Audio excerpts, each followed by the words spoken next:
up, everyone? There we go. No memory card.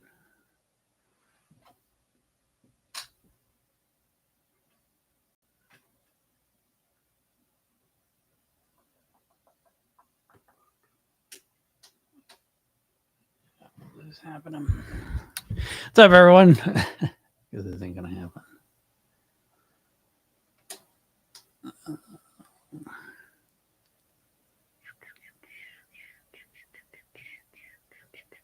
There I am. All right. I'll delay here, get set up. Nice.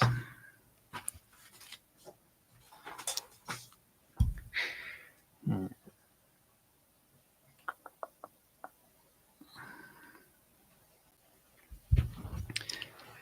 right. What's up, Hazel? How you doing? All right. Welcome to the podcast. Today we're talking about the number one source of calories for adult Americans. Guess what it is before I tell you? It's obvious. Grain-based desserts, right? So flour, because number two is bread. So when you want to get a handle on your weight, most likely, if you're a typical American, you're going to have to get a handle on refined carbs, right? Flour is the big one.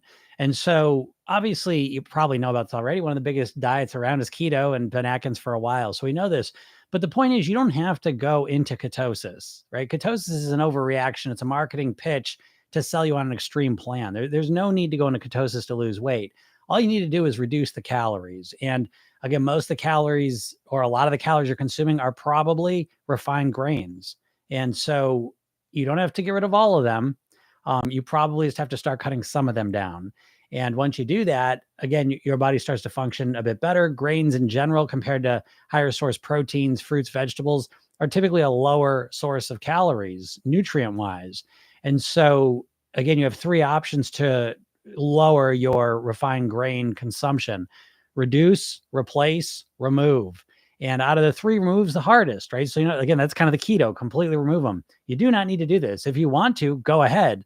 But if you've been struggling to completely cut carbs out of your life, you do not need to do that. So we want to remove, reduce, replace, and usually reduce and replace are the easier of the two because we're not completely getting rid of them. And so you're not going to deal with deprivation, the frustration of not having to eat them, especially on a week like Thanksgiving, where there's going to be a lot of grain-based desserts and foods around. And so, again, it's not about having to completely cut them out, but begin to reduce them, begin to replace them with a healthier, more nourishing quality calorie. Okay. And as you start to focus on this, this is the path forward. It doesn't have to happen all at once. As I always say, this is the path of mastery. So you don't need to completely today to tomorrow, completely cut out grains. You can completely work to start minimizing them, replacing them, and removing them where it's comfortable. Okay. So keep this idea in mind, but let yourself focus on where the grains are coming in. Start to notice them, look for them, because there's probably more of them coming in than you realize. And once you recognize them, you start applying these three techniques to them to begin to lower them down. And if you start doing this, you will start to lose weight. All right. So I hope this helps you out and good luck with it. If anyone has any questions, feel free to ask them. Hazel, I appreciate you liking the live here. We got started off a little slow, but we're on it. I changed up my camera setup a little bit here. So it's thrown me off a little. New microphone holder, new camera holder. But I think it makes things easier. So where's everyone at? What we got? Thanksgiving week? People thinking about losing weight? I don't know. Is this the week to do it? Yeah, why not? It's fun to play around with it. I will tell you that. If you are, thinking about weight loss and what you're going to do, then I think a good way to think about the Thanksgiving week is to approach it kind of like you're experimenting, not setting the strict guideline for yourself that you have to eat perfect or you can't eat all these certain foods, but instead starting to, look at your eating and look to change it a bit. But more importantly is look to find ways to feel better, So I found one of the easiest ways to have a healthier Thanksgiving and potentially even lose weight is not to focus on not eating foods, but instead to focus on how can you relax, calm down, enjoy your Thanksgiving as much as possible, right? If that becomes the core question you're asking, the answers that follow that are not to stop eating, right? That's not how you're going to get the maximum amount of value out of Thanksgiving. But as soon as you think about how can I get the most pleasure out of this, Maybe I'll get some extra sleep. I'll make sure I drink some water. I'll nourish myself. I'm going to do something fun that I'm looking forward to. Maybe I'll go for a walk, and you look for opportunities to also, to feel better, not just to eat less, right? That's a key thing here. We want to lose weight so we feel better. And unfortunately, a lot of people, their way to lose weight makes them feel worse. And so if your weight loss plan is something you don't want to do because you're anticipating it's going to be hard, it's going to be difficult, it's going to be frustrating, you're going to feel deprived, you're not going to do it. So instead of trying to force yourself to do something you don't want to do, go to work on finding an easier, better way to do it. Dee says, hello, I hope you're well. What's your take on weight loss medication? I personally don't love the weight loss medication because I don't think it gets to the core issue. As I heard a doctor explain it, this is one of the best explanations I've heard of really all the semaglutides, is that it's like you're in quicksand, but the medicine, it's like someone threw you a shovel. So you're still sinking, but you're not getting covered up. You're not sinking as fast, right? And so it's like a leaky boat with a bucket. You know what I mean? At least you got a bucket now. So it's better than nothing if you're type 2 diabetic. But again, you're not getting to the core issue here, which is really the mindset. And, if you don't believe this, you look at one of the most extreme things you could do to lose weight is a surgery, right? Whether it's a bypass or you get a sleeve or lap band, basically one way or the other, you shrink your stomach to a quarter the size it was. And even in that situation, people put the weight back on, so I can't, it can't be more obvious that at the core of it, it's a mindset issue. And the medicine is just one more example of that. Best case scenario, the medicines is you'll feel nauseous and won't want to eat. You know what I mean? And then you have to take it forever. And if you're starting it because you're type 2 diabetic or obese and you end up, reversing the diabetes, or you end up not being obese anymore, now your insurance don't cover for it. Now you get $1,000, $12,000, $2,000 bill a month. I don't know. And we don't know what it does yet. This is a new medication and it doesn't fix the core issues. So that's my opinion on it, right? So if you're on it, I have people in my program that are on it while they simultaneously work on the mindset piece. I get that. I think that's a smarter approach. And I'm not knocking anyone who's on it. But I don't think, as usual, it's so much marketing. And I don't think it's the ultimate answer, my opinion,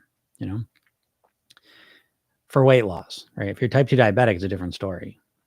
Hazel says, I put on 2 pounds last week, not being active. Now I'm active again. I'm losing weight again. Yeah, great, Hazel. That's what we want to do. We want to always say this, awareness precedes change, right? So it's not just about just like the straight line of success.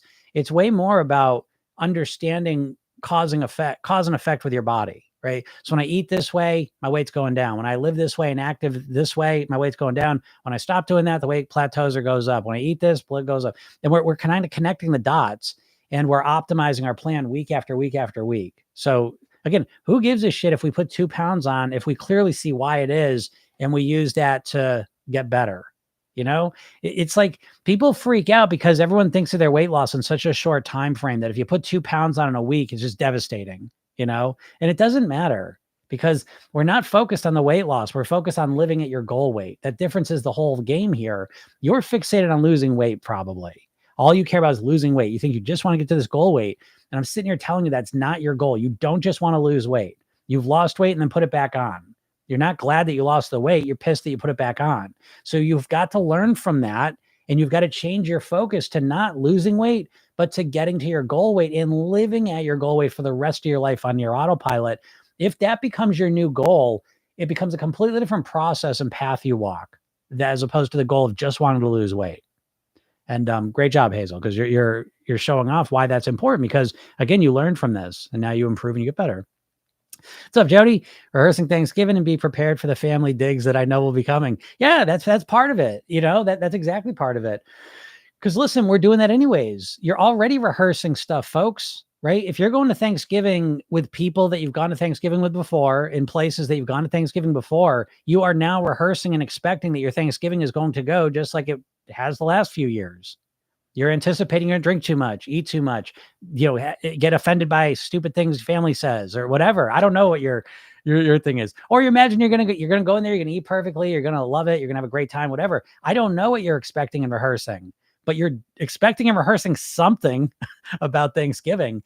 And if it's not the Thanksgiving you want to have, cut the shit. Stop imagining and rehearsing the worst case Thanksgiving. I say this, I've done this before. You know what I mean? When Thanksgivings were a little more stressful and for different reasons, it's normal and natural. Our brain, we do what we did. And so if the last few Thanksgivings haven't been great, eating wise, being with people wise, whatever reason wise, we don't want to just project that and expect that again. We want to understand, oh, the dipshit uncle's still going to be there saying whatever. They're still going to be there. But this year, how do I want to respond to that? You see what I mean? Like, because a lot of times, oh, my uncle said this and triggered me, and now I got really upset, and now I'm expecting that again, right? And so we don't want to do that. We want to tap into our power and say, how do I want to go through Thanksgiving? How do I want to deal with the uncle or the aunt or that person? How do I want to deal with the abundance of food? How do I want to deal? What's the best version of me? How would I go through that Thanksgiving? What would make this the best Thanksgiving I've had in years? That's the question I want you to start asking and imagining and rehearsing for. Because again, if you get nothing else out of this, I want you to appreciate you are rehearsing for Thanksgiving. You are imagining how you expect Thanksgiving to go. And if you're not looking forward to it, then change it up. How can you react differently? You can't change other people. You can change how you respond to it. So great job, Jody. That's awesome. Because of you and all your inspiration, I naturally have been losing weight and loving myself again. That's awesome. Awesome job, G. I'll take a little screenshot of that. That's great. That's the point, right? I love that. Loving myself again. I always talk about that because I think that's such a crucial piece of the puzzle. Because a lot of people, it's like you kind of know that you're always hating your body, right? That's how most people try and motivate themselves to lose weight. Is most of your motivation comes from the angrier and more upset you are with yourself is usually where your motivation comes from. Which is why it doesn't last, because your brain's a pleasure-seeking mechanism. Your brain doesn't want to stay in a state of pain, focusing on how shitty you feel and how bad you feel about yourself. So trying to hate yourself healthy, trying to hate the weight off, it's not going to work. It's not going to work long-term. You've got to love yourself. And, some people say, oh, once I lose the weight, then I'll love myself. Oh my God, what are you going to be conditional? Like conditional love doesn't work in any relationship. Certainly not going to work with your own. So you've got to love your body now. You say, oh, it's easier to say than do. I get that. I understand that. And so one way to kind of really feel a genuine sense of love for your body is to focus on the functional aspects of your body. See, you're always thinking of your body visually, aesthetically. How does it look in the context of society? And you say, oh, my calves are too big, or my arms are too big, or I don't like how this looks. And we're always thinking about how we look. But a lot of times we're forgetting, I'm glad I got eyes that see. I'm thankful I got my 2 hands and fingers that work. I'm thankful I got my legs. I can walk. Do you know what I mean? Like the basic stuff. We don't really appreciate what we got till it's gone. Hopefully these things won't be gone. But we want to appreciate them now. And that's an easier way to start. It's like the kindergarten baby steps of actually loving yourself. Because I know it's hard for you. I know you want to love yourself, but you can't because you have so many years of hating your body and just shitty negative dialogue. So we got to find kind of simple ways to practice genuinely feeling love for your body. This is a whole thing in of itself. But one way to start again is to focus on the functionality of what you have. If you got in a car accident, all of a sudden you're a paraplegic, you certainly would love your legs. Who gives a shit how big they are? You know what I mean? We got to get back to reality here. We've been so bullshitted by society and culture that, we can't even love our bodies that are working. It's a sad state of affairs in that sense, So, and here's the thing, you can love your body now for what it does, right? And then you can say, I'm going to love it even more when I'm happy with how it looks. Fine. Okay. But at least have a foundation of love now. There is no reason to put that off. There is no reason. It's not motivating. If you think holding love out for you, like some, dangling some carrot in front of you, if you think that's going to motivate you, it is not. Has it? You know what I mean? It's cruel. It's a cruel thing to do to yourself. Would you do that to a kid? I'm not going to love you until you do what I tell you. Is that how, you know what I mean? Like when you put it in a different context, it sounds horrible, but you've just, we've all just habituated to it. Oh, I hate my body. Oh, you always say negative stuff about yourself, So anyways, great job, G. I love hearing that you're loving your body and using that as the motivation. That's super. Let me see here. I'm trying to get to questions too. I got a little stuck there. And see, it does this now all the time. TikTok, I don't like this update part. How do I get out of here? Okay. TikTok shows me like every single person that gets on or gets off. And so it's I can't get the questions sometimes. So just stay with me. I am live. So yeah, if you have any questions, feel free to ask. I'm going to blast through a couple of these right now. If I can find them. They got to I don't know why they do this. It's so hard to find the questions, but I'm going to get to them. Come on, here they come. I just saw them a minute ago. All right. Do you sell hypnosis recordings? I don't sell hypnosis recordings. I give some away. If you go to my bio and click the link, I give you a free hypnosis session. I love that session. It's the new thin me. It's customized to your situation. Go get it. It's free. And I give you a training, 3 steps to master your weight. And then I email you every day. I give you great stuff to help you lose weight.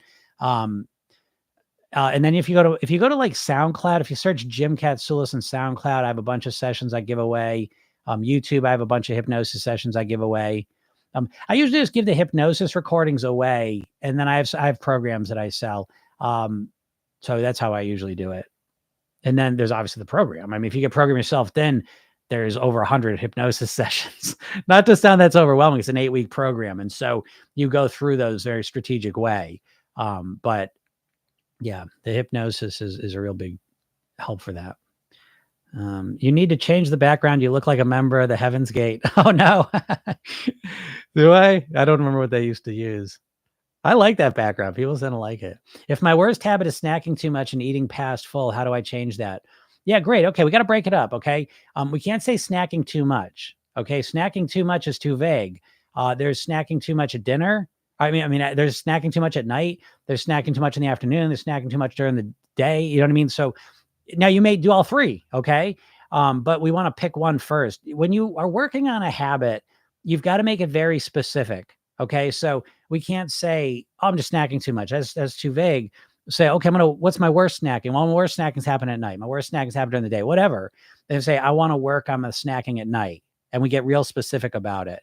And then you focus on that. And then eating past full, same thing. When are you eating past full the most? Maybe it's dinner time. Doesn't matter. Whatever the answer is, let me focus on that. And you can focus on one or both of those. Usually if you focus on one, you're going to get better results because you're more focused. I know dieters always want to change everything all at once, but if you are more strategic and break down your poor eating habits into smaller pieces, it's actually easier to make pretty good progress with them. So yeah, I would just pick one of those and I would focus on it, make it more contextual, specifically when is that behavior happening, and then go to work on changing it. What's up, Karen? If snacking, stand to that one. Get all backed up. Okay, here we go.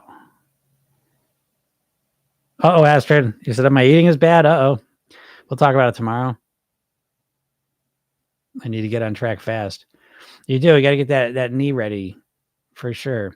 But here you go, Astrid. Here's this little language lesson, right? Is you don't need to, right? You never need to lose weight. I've never seen anyone that needs to lose weight. You know that? I've dealt with people that had heart attacks, severe type 2 diabetes. They don't need to lose weight. No one needs to lose weight. You know, you really don't need to.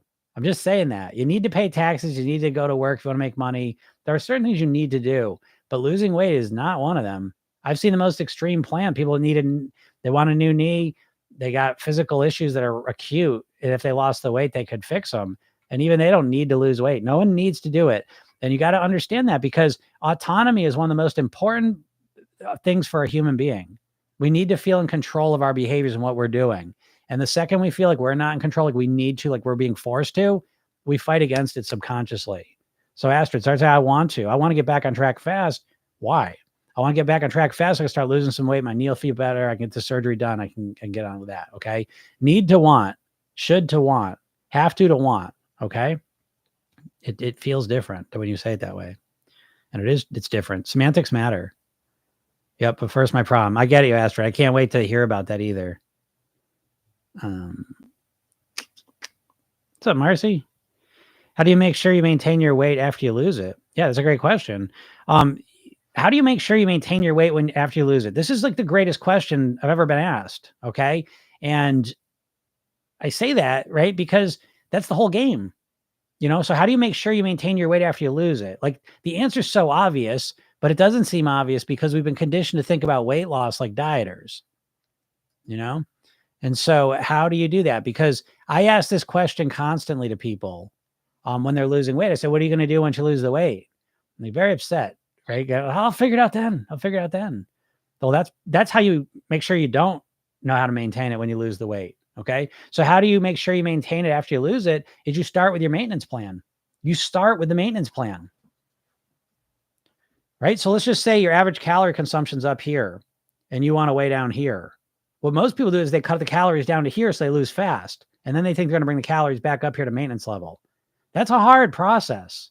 Okay. I'd much rather go from my average calorie consumption where I've been at to lower down to where I want to be. It's way more comfortable. And we start right from the beginning that the goal's got to be different. The goal is not to lose weight. God damn it. The goal is so annoying. Is there anybody more annoying than computers? The goal is not to lose weight. It's to live at your goal weight. Okay. So there you go. 33. The first thing you want to do is switch your goal. And so you don't want to lose weight.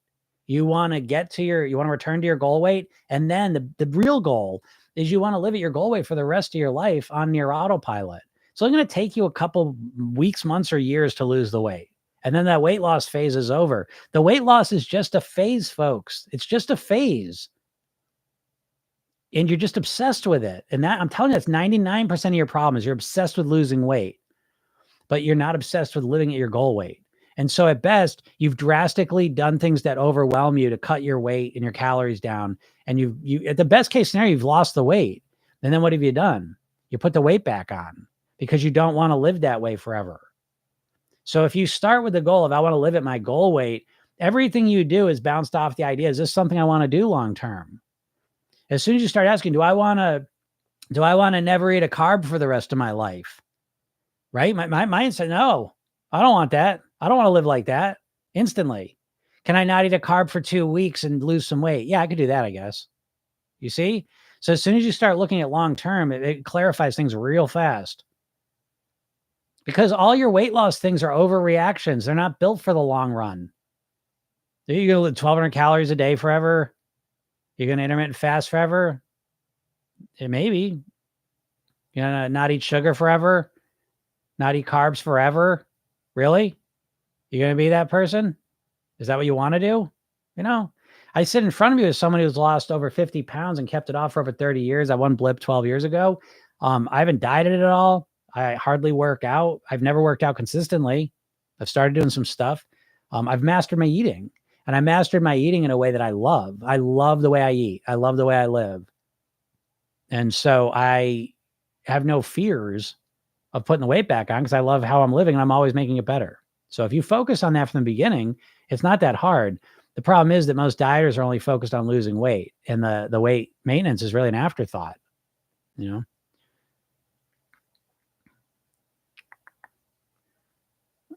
That happened to me. I lost 15 kilograms at 15 and now I'm 16. I've gained it all back and now I'm trying to lose that weight again. Yeah, don't lose it again. Just lose it the last time.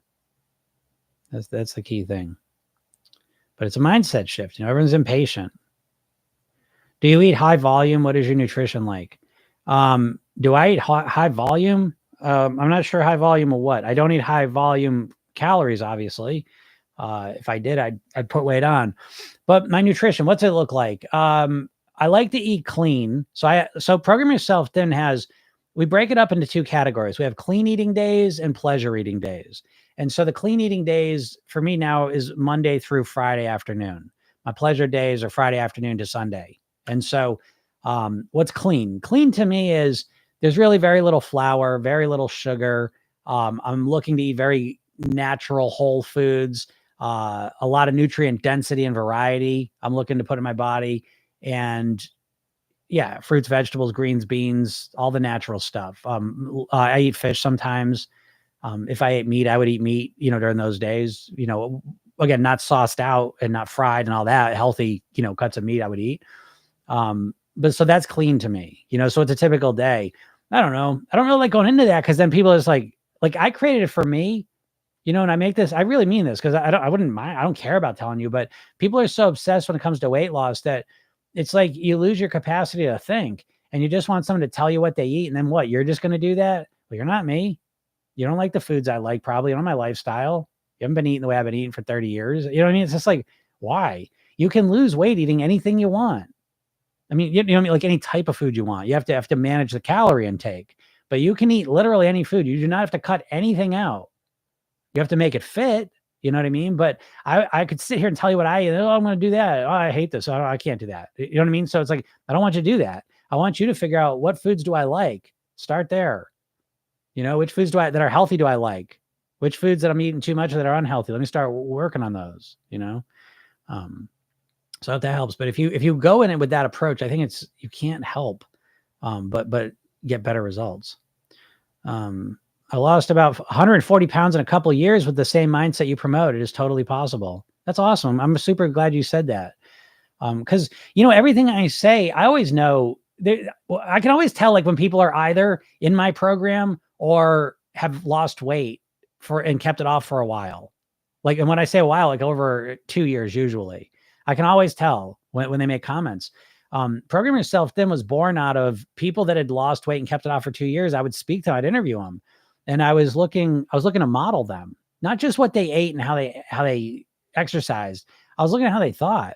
What's the difference? How did you get motivated? What was the difference? How do you think about food? Again, it wasn't just, I was curious about what they ate and all that stuff too, but I was way more concerned with how they thought about things. How'd that mindset shift happen? What was it? Got obsessed with that. And very quickly you realize that's the difference. That's the big difference. The difference between people that get results and people that don't, right? It's not the plan. You know what I mean? Everyone can be doing the same plan. And on top of that, the plans don't matter. They did a huge study where they compared low fat to low carb plans.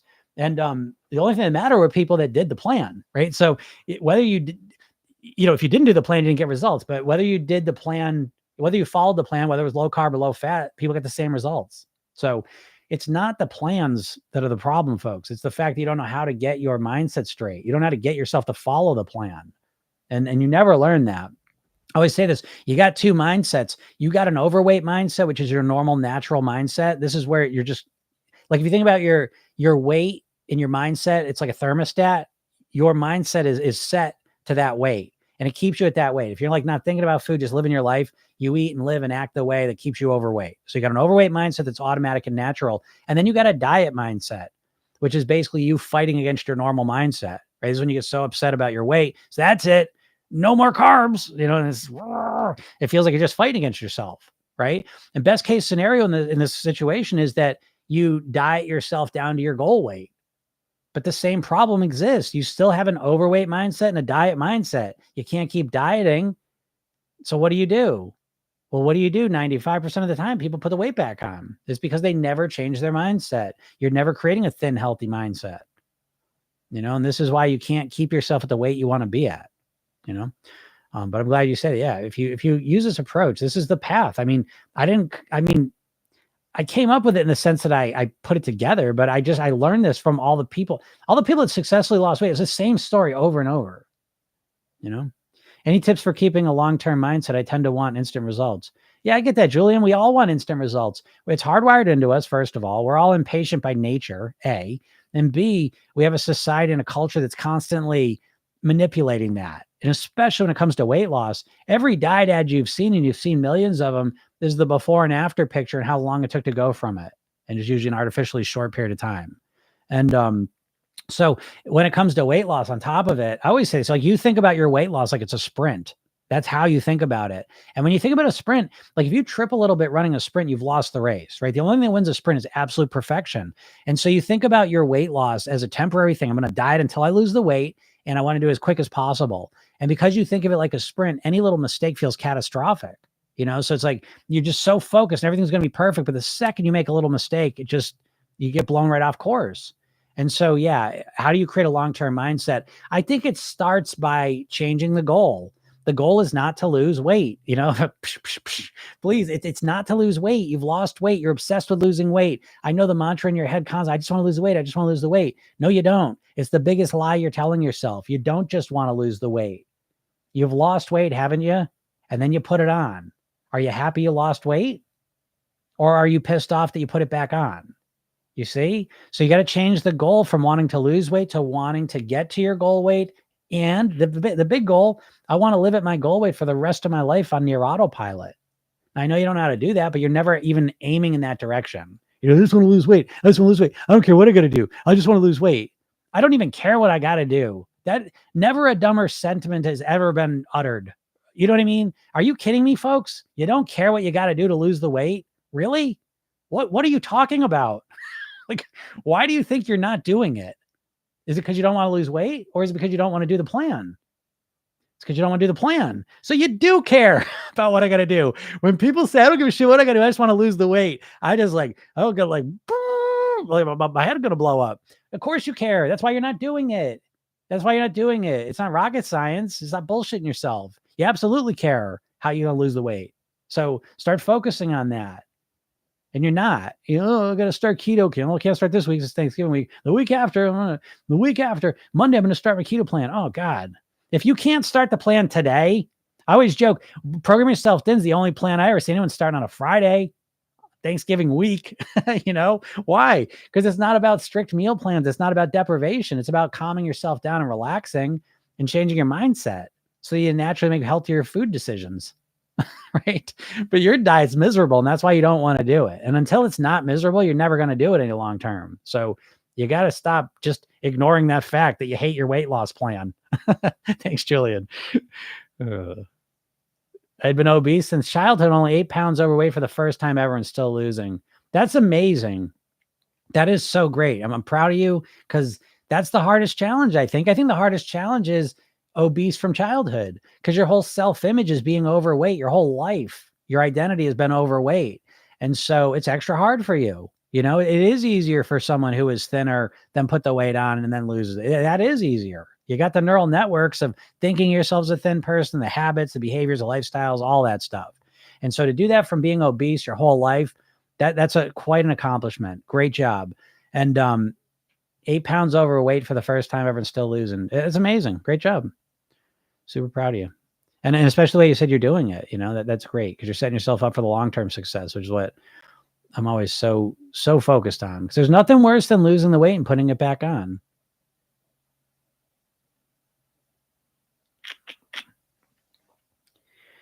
I want to lose weight to find a husband, but people keep telling me that it's a terrible reason. It is a terrible reason. It's an extrinsic motivator, and it's an extrinsic reason. Anytime you're trying to lose weight for someone else, for some other reason, not for you, it's a pretty bad motivator. I'm not saying like it's good or bad, but there's a science of motivation. We go through that in the program, which is always might be helpful. I'm just saying it might be helpful if you understood motivation scientifically. Wouldn't you like to be able to be motivated? Like, you know what I mean? Like you're flummoxed that you're not more motivated, not taking more action, but it's because you're not motivated, because you don't know how to motivate yourself. Anyways, yeah, well, extrinsic might want to look better for people, want to find a husband, and you want to lose weight for that. That's always a bad reason, because it's not internal. It's not you making the decision. What do you want to weigh? What do you want to be? That's what you got to figure out, because if you lose the weight for another person, it's never going to be as strong of a motivator for you as you want to do it for yourself. So I wouldn't say it's a terrible reason. I would say it's probably an inadequate reason. It's not a reason that's going to get you to start or stick with any plan, And not only that, but I don't know how long you've been looking for a husband. If you've been saying that for years, now it just doesn't even mean anything to you anyways. But I'd rather frame it around. I'm not saying you can't include that in, by the way, Azra. I would reframe it a bit, something like this instead. I would say, I want to be the best Azra I can possibly be. I want to be the best version of me. I want to be the healthiest, happiest, most successful version of me. That includes the weight I want to live at, the health I want to experience, the mindset I want to live in, the energy, the focus, the clarity. I want to take certain actions. I want to have these things in my life, whatever's important to you. And I want to be the type of person that attracts the perfect husband to me. Not just because my weight says X amount of things on a scale, but because I am this glowing, vibrant, beautiful version of myself. So that makes sense. It's so much more deeper and so much more contextual than just saying, oh, I want a husband because I'm going to have a number on a scale, and that's what he's going to love me for. That's got bad news written all over it, right? However, if we reframe it, we're taking into account the weight. There's nothing wrong with that, but we can't let the weight be the only thing that matters. That never works, folks. You've got to make this, you got to take your weight loss, wrap it in personal development. You want to get married, great. Don't just let it be about how you look. Let it be, I want to be the best for Azra possible. I want to be happy, healthy, balanced, at peace with myself so that I attract the perfect person for me. Do you know what I mean? So again, the weight's part of that, but it's a small piece. The weight can never be the main reason for really much. How to get the mindset of how do you get the mindset of my ideal weight? That's a great question, Anna. So the first thing I'd suggest, and I suggest this to all of you if you're not there yet, is go to my bio, click the link and get the hypnosis session. It's called The New Thin Me. So this will help you get the mindset of your thin, ideal, perfect person you want to be. Okay. Because it helps clarify and connect you to that reality. And so you start to practice and imagine what it feels like to be at your goal weight as the person you want to be. And it does it in a very powerful way. So go get that hypnosis session. And then I give you a training, 3 steps to master your weight. And if you listen to that and watch the training, it's about a half hour, you'll have a much better idea of how to have the mindset of you at your ideal weight. I just proved to myself that knowledge is not enough. I'm not sure what you're referring to, but that's great because knowledge is not enough, right? It's very true. I always say, I just made a video on this yesterday, like a good distinction to make is conceptual knowledge versus behavioral knowledge, right? And so when it comes to losing weight, you're full of conceptual knowledge. You have all the ideas of what you should do and why you should do it and all the rest of it. But your behavioral knowledge is much weaker. Okay. So to put it in context, you've got all the conceptual knowledge of how to write with your hand that you need, but you only have that behavioral knowledge for one hand. Right? The conceptual knowledge does not transfer into behavioral knowledge for your other hand because you haven't practiced that hand, you see? And if you wanted to learn how to write with that hand, if you want to acquire the behavioral knowledge, you don't read another book on it. You have to literally just kind of get down to business and practice it. And it's the same thing with weight loss. No one ever thinks about practicing being a thin, healthy person, but that's what it takes. That's how you want to think about this. And that's how you start to get on a more proper path to get the results you want. Big deal. Great tips. Love your advice. I'm working on losing 80 pounds and resisting Saxenda. That's great. I'm glad because, again, you can lose the weight without the medicine. You know what I mean? Like this idea that food noise, I chuckle to myself every time I see them talking about food noise because I've been dealing with food noise for 30 years. You know what the food noise is, folks? It's what you're saying to yourself in your head. You're watching hundreds of food ads every day. What's up, Vicky? You're watching all these food ads every day. You have no sense of what you're saying to yourself, but you are in your head. You are your own best or worst hypnotist. You have been, you are, and you always will be your best or worst hypnotist because you're up talking to yourself all day long, all day and night. And what you're saying is hypnotizing you, and it's literally dictating your behaviors. And the idea of, food noise, just medically, is silly. There's other ways to do it. That don't involve those medicines. I read Salt, Sugar, Fat. I am disgusted by the manipulation. I still can't stop binging. Yeah, great. There you go. So that's why, So you can read these books, right? Salt, Sugar, Fat's a great book, by the way. You can read these books and realize it does not turn into behavior. That's exact. So you're good job. Okay. Listen, everyone wants to start everything. You're just perfect on day one. You're not going to be. I'm just always trying to point out to you all that making mistakes the mistakes are the best teachers you have. Making mistakes is wonderful because it means you're growing and evolving. And you can see the next challenge that's right in front of you. And so great. You read that book, you got fired up and you still were binge eating. Okay. Because knowledge doesn't equal behavior. You know how to write. You can't write with the other hand. You need to practice it. So you need to practice to stop binging.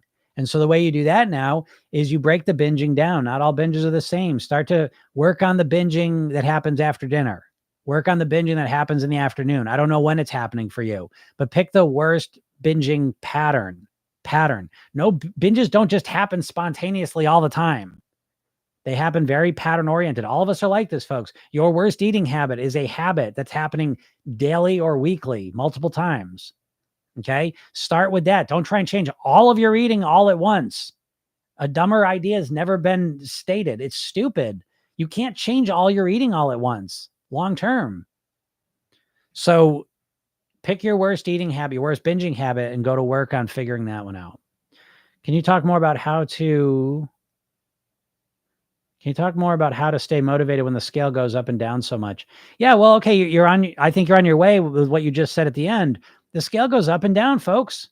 Okay. This is why I'm a big fan of weighing yourself every day so that you can start to understand your body. People losing weight don't understand at all about their body works. It's fucking nuts. I weigh myself every day when I was losing weight.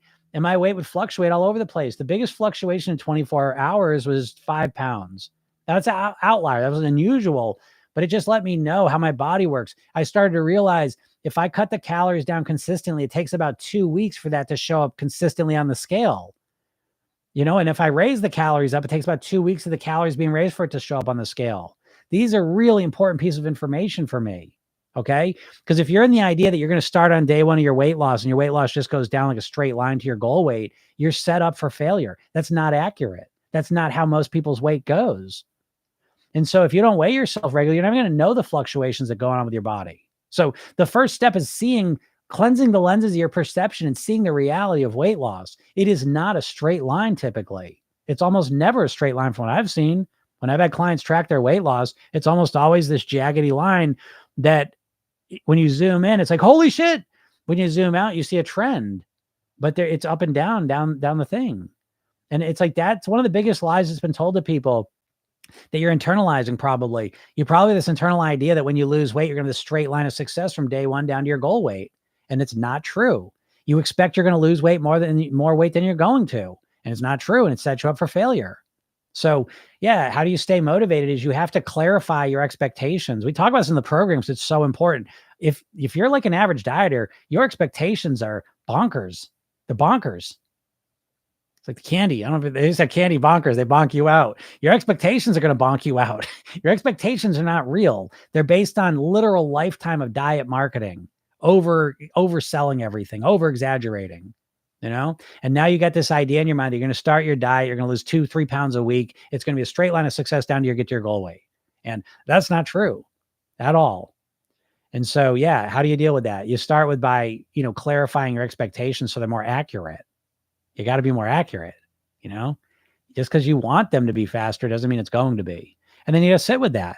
And I like to ask the question, it's going to take me longer than I think. So what do I want to do? I can't wait that long. Well, then no, don't wait that long. That's the other sense of the patience, is you've got to have more patience. Weight loss is very inconsistent and unpredictable in the short term. If you look at any weight loss studies they do, and they put people in metabolic labs, they'll put a group of people in these labs for weeks, sometimes months, and they're regulating every calorie in and out. And what they find is after 30 days, 60, 90 days, different people lose drastically different amounts of weight, even though everything was the same. So I don't know. Why is it like that? Well, I don't know. But do you lose weight quick or slow? I don't know either, but maybe you lose it slow. So what? So what? I'm sorry that you lose it slow, but so what? What are you going to do about it? Because who gives a shit anyways? Who gives a shit how long it takes to lose the weight, really? I don't even understand that point of view anymore. Because don't you want to live there forever? I mean, shit, if you lose 1 pound a week, that's 50 pounds a year. And what is your rush? You're such a rush, but you're not even, again, the more of an impatient rush you're in, the more drastic and extreme your approach is going to be. The more drastic and extreme the approach you take is, the less sustainable it's going to be. And you're not going to keep it up. Can we, I don't know. So yeah, I think it's zooming out and looking at the big picture of what your goal is. Your goal is not to lose weight. It's to get to your goal weight. Your real goal is to live at your goal weight for the rest of your life on near autopilot. Can you upgrade your goals, folks? Please?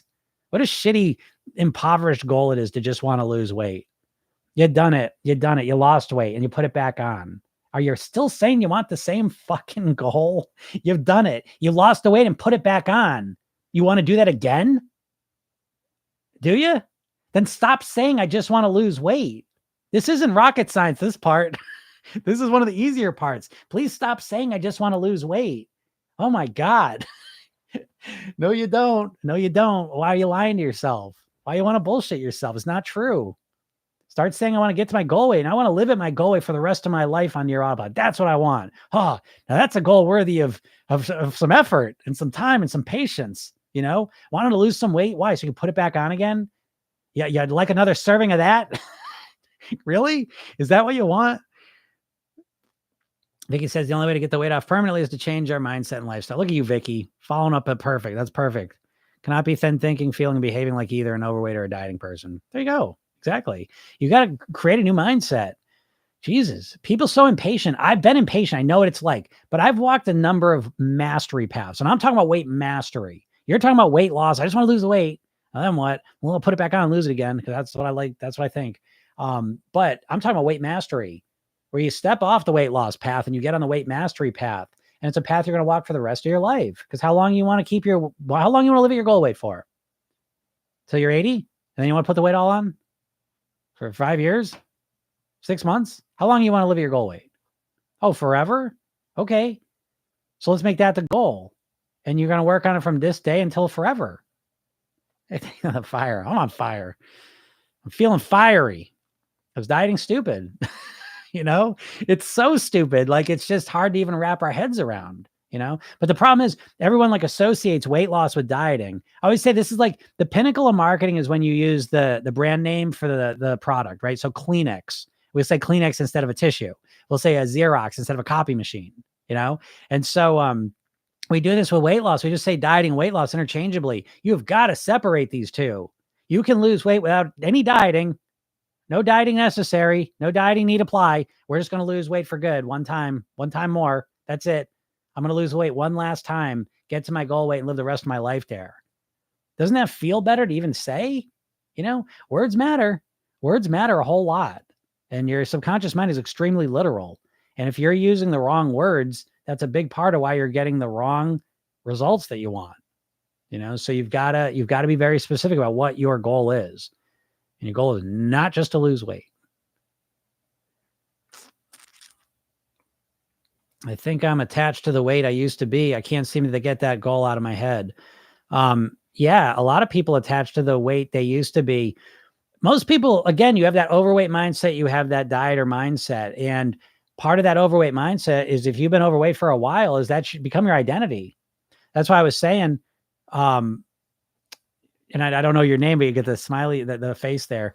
But she lost 160 pounds. She's been obese since childhood. That to me is the pinnacle of weight loss success. It's been long-term and she's been overweight her whole life. That's hard. That's not about as challenging as it gets because her identity, her whole life, she's been an overweight person. And so our weight, our physical body is a physical projection of our mental self. You have a self-image of yourself. You have an identity that you think of yourself in a certain way. You think of yourself as overweight, an overeater, lazy, undisciplined, unable to stick to a plan, addicted to sweets, addicted to carbs. You have this story that you keep telling and believe about yourself. And it's been validated by experience on top of it. And it's a solid, you hold on to that. Now, again, you don't like it. You don't like being overweight. You don't like being an overeater. You don't like any of these things, but you're familiar with it. And your subconscious mind just wants to maintain the status quo because your brain's main job, the number one job of your brain is to predict the future so that we can stay safe and stay alive. And so your subconscious mind just wants to keep everything the same. So you consciously don't like being overweight, but your subconscious mind's like, I understand this. All of a sudden you change everything. Just that alone, right? Now, all of a sudden, you're out of rapport with people that you know. Oh, now you got to go to the bar. Now you're going to get eating the wings. You're not eating the donuts. You're breaking rapport with your friends. You're like, oh, who the hell am I now? This is weird. Right. And then if you actually start losing the weight, then you're like, what? I'm a thin, healthy person. It's weird. I think that's why most people put the weight back on because you never do the internal work of changing how you think about yourself. Program yourself thin. The core of it, mindset wise, the second most important piece is your self-image. Who do you think you are? That was the biggest shift for me. My dad was my biggest hero and he was an eater. He died at 54 of a heart attack. This guy was, you don't even know an eater. This guy was an eater. He wasn't like 700 pounds, but he was obese. And he just always ate. He loved food. That was his identity. That was his personality. He was a hard ass worker. He was an awesome guy and he loved food. He loved eating. That's what we did. And so I wanted to be like my dad. And so it was like food was everything. So it's like the hardest part of losing the weight was not changing how I ate. It was changing how I thought about myself. And it will be the same for you, so you need to, again, at least you recognize that I'm attached to that weight. Yeah. Cause that's how you've gone through life. You don't like it, but you're familiar with it. You're comfortable. You know how to navigate the world as being an overweight person. And so you've got to work on that piece and start to think about yourself the way you want to be, time's going to pass anyways. Absolutely. Exactly. See, again, everything, again, I wish I knew your name, but the face there, She's saying all the same stuff I say because I learned all this stuff from people that successfully lost weight. You know, it's just the same stuff that like the beliefs you have. So what you don't understand is your weight is being controlled by your subconscious programming. You've got all these programs in your subconscious mind for how you think about weight, how you think about food, how you think about your lifestyle, and things like time's going to pass anyway. So what's the rush? That's something someone who's successfully lost weight and keeps it off. That's something they think. A dieter's thinking, I just got to get it off as quick as possible. I got to get off for like Christmas.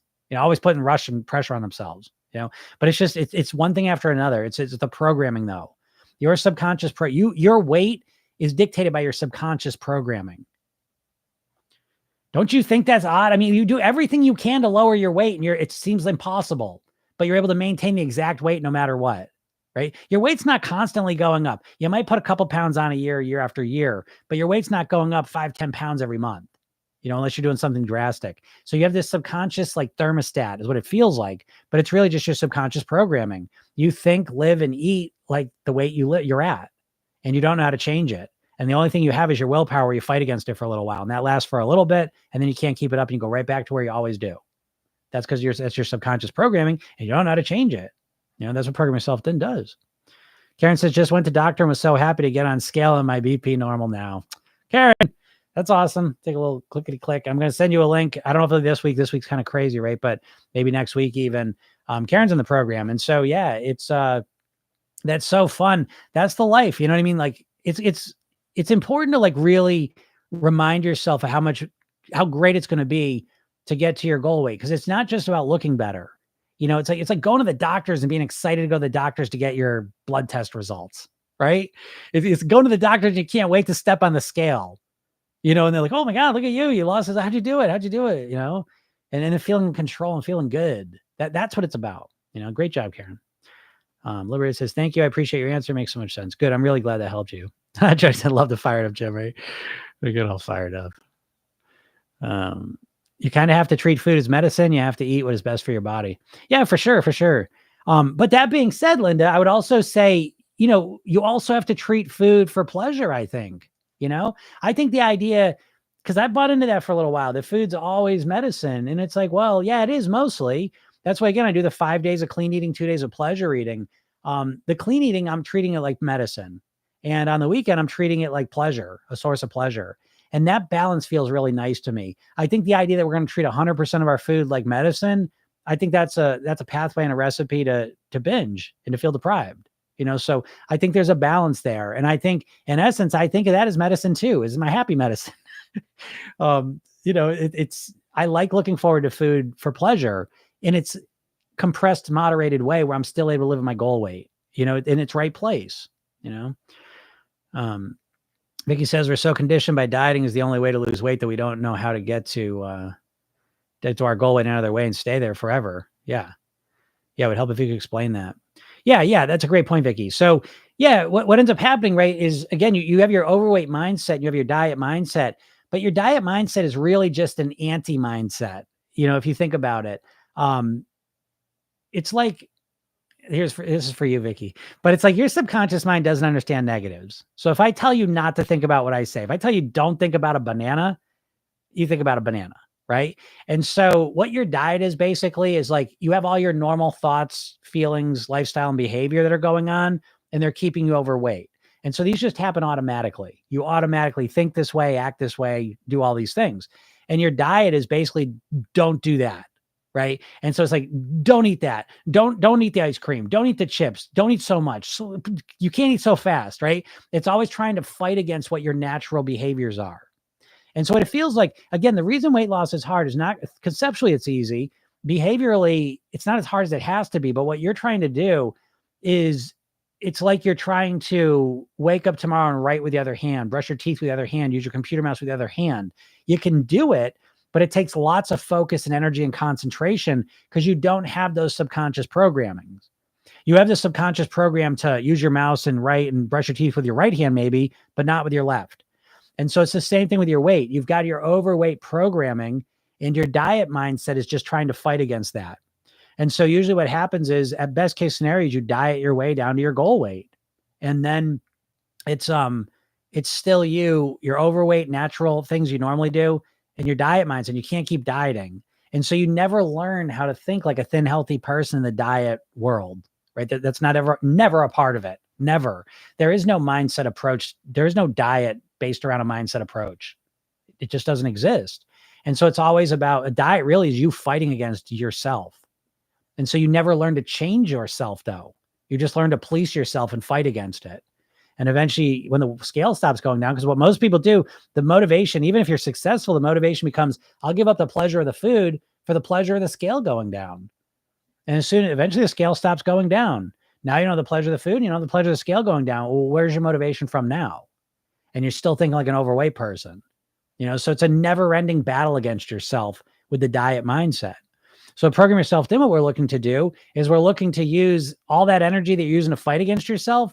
We're looking to use that energy to create a thin and healthy mindset. So that you're programmed to think, live, and eat like a naturally thin person.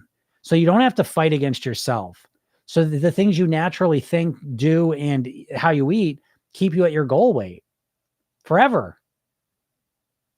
You can do it, right? I mean, you didn't know how to write with your hand and you trained that into your body. So you just do it automatically now. You didn't, I was thinking, I got pulled over by the cops the other day, got a speeding ticket. And I was thinking Tony Robbins used to say this. He's like, you don't come out of the womb seeing flashing blue lights and have a panic attack, right? It's conditioned into you. You get pulled over and now you associate it with this pain. Oh, here's the bill. I was sitting there waiting for it. And I was like, yeah, I'd feel totally different about those lights if instead of getting a ticket, I got a big, Ed McMahon giant check, right? You get pulled over and you see those lights. Oh, here comes my check. How much is it going to be? Right? You'd have a different response to that, subconscious response. But that's how fast your subconscious mind is. It's just these instant associations. It's way faster than your conscious mind. So if you want to lose weight, you have got to learn to program your subconscious mind so that it automatically thinks like a thin, healthy person. And you're never doing that.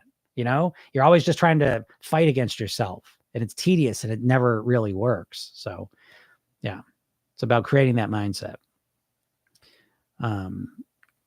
Debbie says, I lost over 100 pounds. My hair is falling out, always dizzy, bones show, always cold, depression.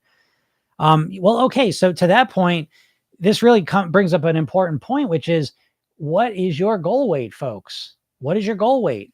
I've been doing this for 20 years. I've done over 5,000 private weight loss sessions. I always ask people, what's your goal weight? And they tell me, and I say, okay, why? And almost always, almost without exception, that's what I weighed when I was 20. I'm married. I don't know. That's my doctor told me I should weigh. I don't know. It's like this very weak reasons. Okay. So whatever the goal weight is, it's got to have a lot of reason and meaning behind it. Now, how do we choose the right goal weight? That's the important part here. So I would suggest that you choose the goal weight that gives you the best quality of life. Weight is like money in that it's a means to an end. Having a certain amount of money and having a certain weight don't mean shit if you hate how you get them, right? If you're a millionaire, but you get your money from robbing senior citizens, that's a bad quality of life, right? If you got your weight down to where you want it to be, but you hate living that way and your hair's falling out and you feel terrible and you're depressed, what are we doing? Why? That weight doesn't mean anything. You know what I mean? It's the process that matters. And if you feel like shit because you think that weight magically, now everyone loves me, now I'm successful, now what? That doesn't exist. That's an illusion in your mind. Okay. And so you need to figure out whatever weight you choose, you got to take into account what you're going to do to make that weight happen. I find a lot of people choosing a weight where they're not willing to live at it. They choose a weight where they got to drink water and eat carrots to get there and stay there. And they don't want to do that. It's a shitty quality of life. And so they eat up here and they wish their weight was down here. Why? Pick a weight that gives you the best quality of life. Choose a weight that makes you the best version of you possible. So when Debbie says you lost 100 pounds, the hair is falling out, always dizzy, bones showing, always cold, depression, that cannot be the best Debbie. It can't be, right? If we take in more context, if you just focus on a number and you think a number that's what the goal has to be, then all of a sudden you look around and you say, I feel like shit. What am I doing? What's the point? When we start looking at who's the best Debbie I can imagine, who's the happiest, healthiest, most attractive, most confident Debbie I can be. And it's not this right now. So with that definition, the weight you're at now is not the right weight. Just like if you're 100 pounds overweight, 100 pounds underweight, it's the same reality. They seem different because they look different, but it's the same thing where you're not happy. You're not happy with where you're at with your weight, and the weight's just a red herring. You're not happy with how you feel day to day. Right? You're 100 pounds underweight, you're dizzy, your bones are showing, you're freezing, you're depressed. You're 100 pounds overweight, you're having a hard time moving. You're frustrated with yourself. You're worried about your health. You know what I mean? But they're both the same. You're not happy. This isn't where you want to be. This is not the best version of you. So you figuring out the weight for you and figuring out the best version of you is up to you. It's up to you. But that's how I'd start reframing this process, not just some disembodied number on a scale that you're aiming at that doesn't have any meaning to it. You need to give your goal weight more meaning. It doesn't have meaning by itself. That's why I say the weight and money are means to an end. It's a way to feel something, but how you accomplish that is a big part of what you're going to feel. Okay. So I hope that helps. My doctor wants to join your program. That's awesome. Yeah. Doctors, I know that because I hear that all the time. I have clients and myself included going to the doctors and you lose weight and the doctor's like, holy shit, how did you do this? Because doctors have no clue how to help you lose weight. Do you understand that? We've all talk about the biggest hypnotists in life, not hypnotists usually. The biggest hypnotists in our lives are doctors, police officers, right? Those are the two big ones anyways. But the doctors, we give them all this power. I mean, they're smart, obviously, in what they do to some degree, but they don't know everything. And they don't study. Most doctors do not study very much nutrition. They don't know weight loss. Okay. So they don't know about this. Even nutritionists and dietitians, they know the nuts and bolts of what you should eat, but they don't know how to get you to do it. You know, that's the weight loss industry in a nutshell, is everyone telling you what to do. And then you're left by yourself to force yourself to do it. You never learn how to change your behaviors long-term. And how you change your behaviors long-term is you got to change your mindset. You never learn this. So you're here thinking like you can't lose weight. And I'm sitting here thinking you've never learned how to lose weight. Just because you have a vague idea of what you should do does not mean you understand how to get yourself to do it. And you're never learning it from the diets. So again, I'd suggest if you haven't yet, go to my bio, click the link, get the hypnosis session and watch the training I give you, because I'll teach it to you. Vicky says, that's the concept I wanted you to cover. Thank you. You're welcome, Vicky. Yeah, thanks for reminding me, because it's good to think of it that way. Meg, I'm 60 pounds down. Hey, great job. Good job, Meg. That's awesome. Now, Meg, I'll tell you this, right? So again, a lot of times in our minds, we think about weight loss in terms of how much weight we want to lose. I want to lose X amount of pounds. I'm X pounds down. As quick as you can, you want to switch that to what goal weight you want to be at. Okay. So, and I get it. You're 60 pounds down. So that's awesome. But make sure that you start framing in your mind, not that I want to lose, I don't know where you want to be at. Maybe 60 is where you're at. Maybe you want to lose another 20. But we don't want to be saying, oh, I just want to lose 20 pounds. I just want to lose 40 pounds. I'm 60 pounds down. We don't want to do that because it's always referencing our overweight self. And as much as possible, we're looking to create a thin and healthy mindset and to pin our identity to that new weight, our goal weight. And so whatever your goal weight is, Meg, you want to start saying, I want to be X amount of pounds, as opposed to I'm down, I want to lose 80 pounds. It's not, we don't get motivated by what we want to lose. We get more motivated by what we're going to gain. And it's easier to say what we're going to gain when we say, I want to weigh X amount of pounds, as opposed to I want to lose X amount of pounds. Just a little semantics for you, but might have found it helpful. But great job anyways. That's a very, very great accomplishment. Bobby says, hi, you're amazing. Thank you. I appreciate you saying that. Yeah, makes sense. True. It is true. Yeah. Because again, it's, I'll say this one more time. It's not about losing weight. Your goal is not to lose the weight, Meg. And so you've been successful. I don't know where you're at in your process here, but it's as quick as you can.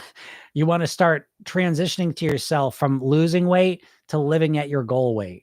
Okay. It's very, very important. The biggest mistake people make when they want to lose weight is that they just focus on losing weight. They think about getting to the goal weight as being the finish line.